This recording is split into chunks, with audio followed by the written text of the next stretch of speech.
नमस्कार साथियों, काव्य प्रसंग के YouTube चैनल में आपका हार्दिक अभिनंदन। मैं परमेंद्र सिंह एक बार फिर एक कवि की कविताओं के साथ आपके सामने हाजिर हूँ।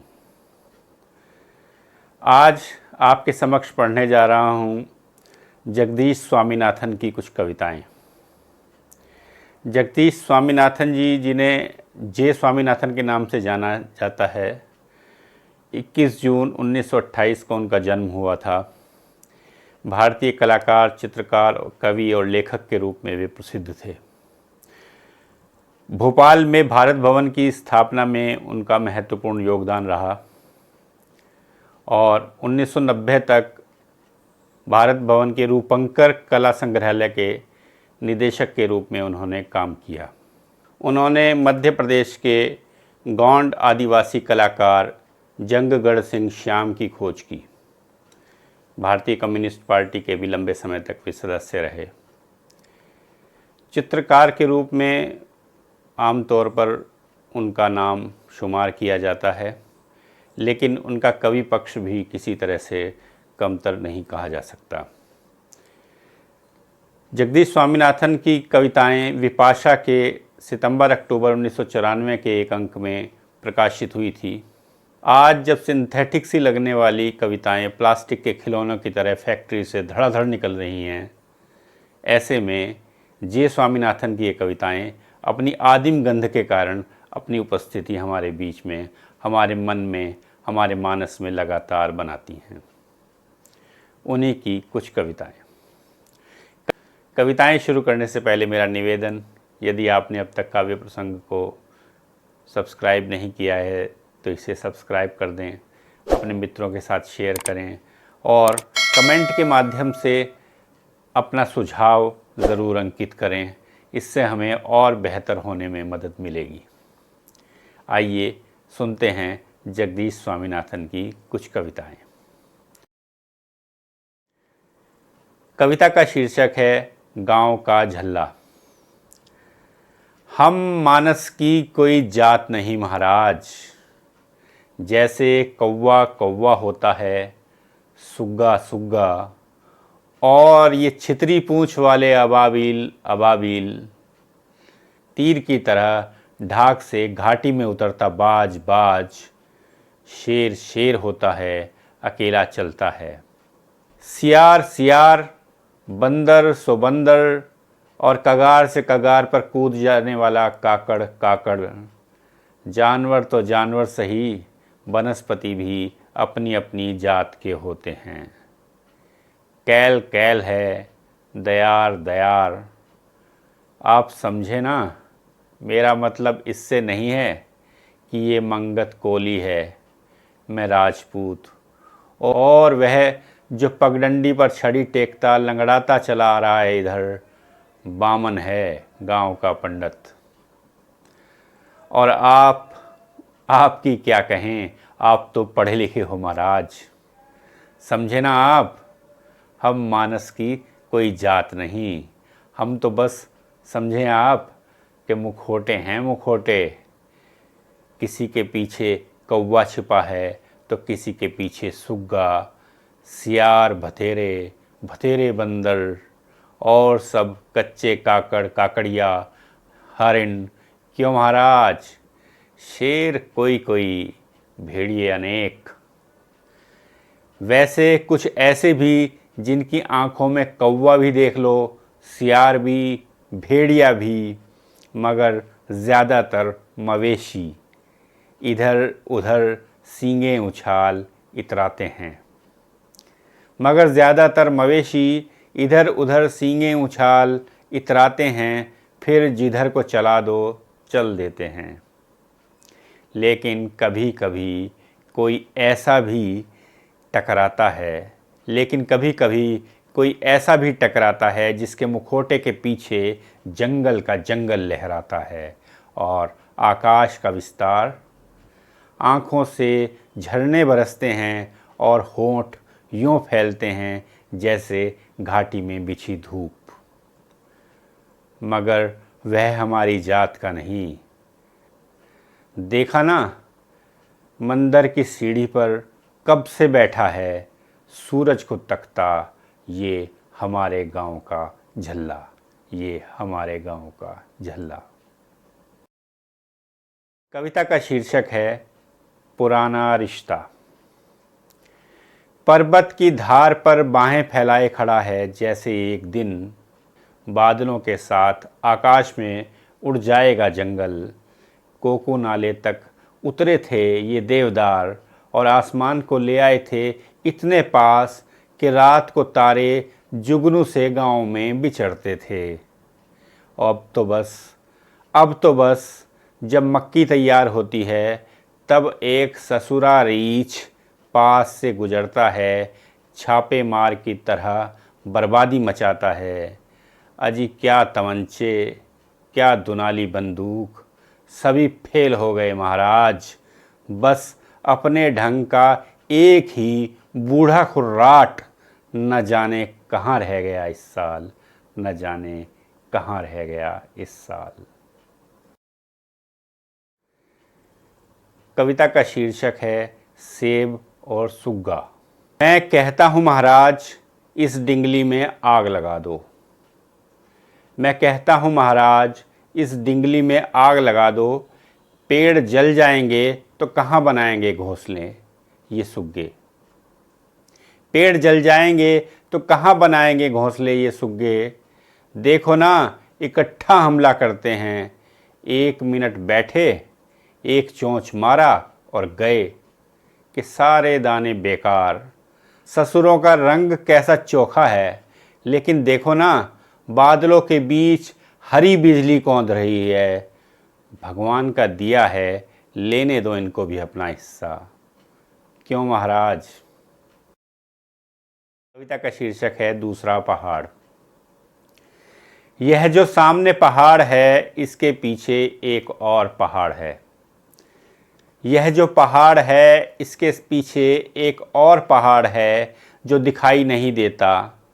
धार धार चढ़ जाओ इसके ऊपर राणा के कोट तक और वहाँ से पार झांको तो भी नहीं।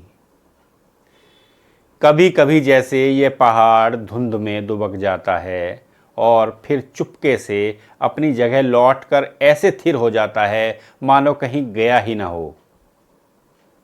देखो ना वैसे ही आकाश को थामे खड़े हैं दयार, वैसे ही चमक रही है घराट की छत, वैसे ही बिछी है मक्की की पीली चादरें और डिंगली में पूंछ हिलाते डंगर ज्यों के त्यों बने हैं। ठूंठ सा बैठा है चरवाहा। आप कहते हो वह पहाड़ भी वैसे ही धुंध में लुपका है, उभर जाएगा। अजी ज़रा आकाश को तो देखो कितना निम्मल है, न कहीं धुंध न कोहरा न जंगल के ऊपर अटकी कोई बादल की फूही। वह पहाड़ दिखाई नहीं देता महाराज, वह पहाड़ दिखाई नहीं देता महाराज। उस पहाड़ में गुजरों का एक पड़ाव है, वह भी दिखाई नहीं देता। न गुजर न काली पोशाक तनी कमर वाली उनकी औरतें, न उनके मवेशी न झबड़े कुत्ते, रात में जिनकी आंखें अंगारों सी चमकती हैं। इस पहाड़ के पीछे जो वादी है महाराज, वह वादी नहीं, उस पहाड़ की चुप्पी है। इस पहाड़ के पीछे जो वादी है महाराज, वह वादी नहीं, उस पहाड़ की चुप्पी है जो बघेरे की तरह घात लगाए बैठा है, जो बघेरे की तरह घात लगाए बैठा है। कविता का शीर्षक है जलता दयार। झींगुर टर्राने लगे हैं और खड्ड में दादुर। झींगुर टर्राने लगे हैं और खड्ड में दादुर। अभी हुआ के शोर से इस चुप्पी को छितरा देंगे सियार। अभी हुआ के शोर से इस चुप्पी को छितरा देंगे सियार। ज़रा जल्दी चले महाराज, यह जंगल का टुकड़ा पार हो जाए, फिर कोई चिंता की बात नहीं। हम तो शॉर्टकट से उतर रहे हैं, वरना अब जंगल कहाँ रहे। देखा नहीं आपने ठेकेदार के उस तरह ने इन पहाड़ों की मुंडिया किस तरह साफ कर दी। डर जानवरों का नहीं महाराज, वे तो खुद हम आपसे डर कर कहीं छिपे पड़े होंगे। डर है उसका जो एक बूढ़े दयार का, जो रात के अंधेरे में कभी कभी निकलता है, जड़ से शिखर तक मशाल सा जल उठता है, एक जगह नहीं टिकता, संतरी की तरह इस जंगल में गश्त लगाता रहता है। उसे जो देख ले पागल कुत्ते के कांटे के समान पानी के लिए तड़प तड़प कर दम तोड़ देता है। ज़रा हौसला करो महाराज, अब तो बस 20-50 कदम की बात है। वह देखो उस सितारे के नीचे बनिए की दुकान की लालटेन टिमटिमा रही है। वहाँ पहुँचकर घड़ी भर सुस्ता लेंगे, वहाँ पहुँचकर घड़ी भर सुस्ता लेंगे। कविता का शीर्षक है मन चला पेड़। बीज चले रहते हैं हवा के साथ, बीज चले रहते हैं हवा के साथ, जहाँ गिरते हैं हम जाते हैं ढीठ, जहाँ गिरते हैं हम जाते हैं ढीठ, बिरक्स बन जाते हैं और टिके रहते हैं कमबख्त बगलों की तरह, या कि जोगी हैं महाराज।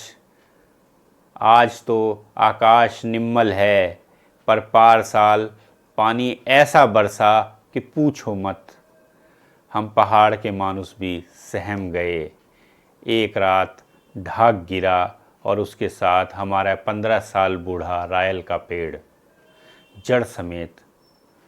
ढाक गिरा और उसके साथ हमारा 15 साल बूढ़ा रायल का पेड़ जड़ समेत उखड़ कर चला आया, धार की ऊंचाई से धान की क्यारी तक। अब जहाँ खड़ा था वहाँ मुझे तकलीफ़ थी, यार बोरड़ खा गए थे बेवकूफ़।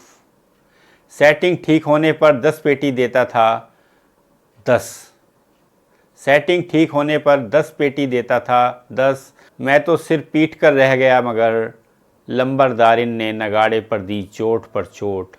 इकट्ठा हो गया सारा गांव, गड्ढा खोदा, रात भर लगे रहे पानी में और खड़ा किया मनचले को नए मुकाम पर।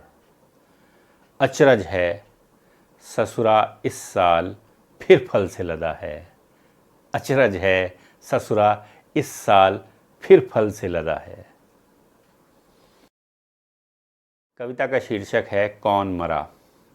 वह आग देखते हो आप, सामने वो जो खड्ड में पुल बन रहा है, अरे नीचे नाले में वह जो ट्रक जोर मार रहा था पार जाने के लिए, ठीक उसकी सीध में, जहाँ वह बेतहाशा दौड़ती, कलाबाजियाँ खाती, सर धुनती नदियाँ जहाँ गिरी गंगा में जा भिड़ी है, वहीं किनारे पर है हमारे गांव का शमशान।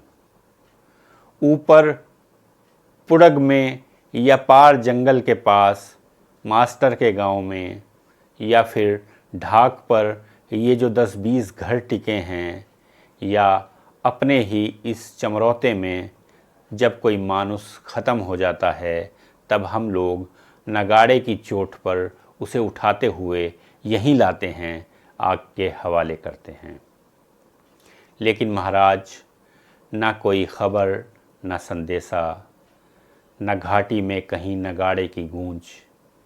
ससुरी मौत की सी इस चुप्पी में, ये आग कैसी जल रही है, ये आग कैसी जल रही है। जे स्वामीनाथन। शुक्रिया मित्रों, फिर मिलते हैं किसी और कवि की कुछ और कविताओं के साथ। धन्यवाद।